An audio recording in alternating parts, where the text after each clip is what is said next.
নমস্কার সবাই, স্বাগত আজকে ইউটিউব ক্লাসে। আজকে আমরা ওহমসের সূত্র আলোচনা করব। তো চলো শুরু করা যাক আজকে ওহমসের সূত্রটা বলছে উষ্ণতা ও অন্যান্য ভৌত অবস্থা অপরিবর্তিত থাকলে পরিবাহীর মধ্যে প্রবাহ মাত্রা পরিবাহীর দুই প্রান্তের বিভব পার্থক্যের সমানুপাতিক হয়।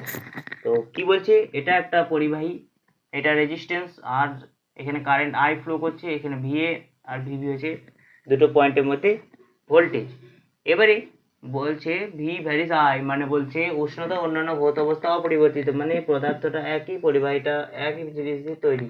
এবারে পরিবাহীর মধ্যে প্রবাহ মাত্রা আই, পরিবাহীর দুই প্রান্তের বিভব পার্থক্য ভিএ আর ভিবির মধ্যে যে বিভব পার্থক্য মানে ভোল্টেজ ডিফারেন্স, তাহলে ভি সমান হয়ে যাবে ভিএ মাইনাস ভিবি। তাহলে ভোল্টেজ ডিফারেন্স হয়ে যাবে ভিএ মাইনাস ভিবি। তো ভিএ মাইনাস ভিবি সমান ভি ভ্যারিজ আই, মানে বিভব পার্থক্যের সমানুপাতিক হবে প্রবাহ মাত্রা। ভি সমান আই আর প্রপোর্শনালিটি কনস্ট্যান্টকে বলা হয়। আর একটা নিয়ে এলাম, আর হচ্ছে রেজিস্ট্যান্স, যেটা পরিবাহীর উপাদানের উপর নির্ভর করে। তো এখানে কারেন্টটা এই দিক থেকে এই দিকে কেন যাচ্ছে, আমরা জানি যে ইলেকট্রন সব জিনিসই বেশি থেকে কমের দিকে যায়। তো এখানে যেমন এখানে কারেন্ট এদিকে ফ্লো করছে, মানে ইলেকট্রনটা তার উল্টো দিকে ফ্লো করছে। ইলেকট্রন যেছে হাই ইলেকট্রন ডেন্সিটি থেকে লোয়ার ইলেকট্রন ডেন্সিটির দিকে।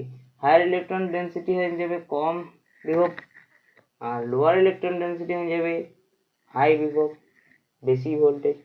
তাহলে কারেন্টও যাবে, কারেন্ট এদিকে যাচ্ছে, তার মানে এখানে বেশি বিভব প্রভেদ থেকে কম বিভব অঞ্চলের দিকে যাচ্ছে।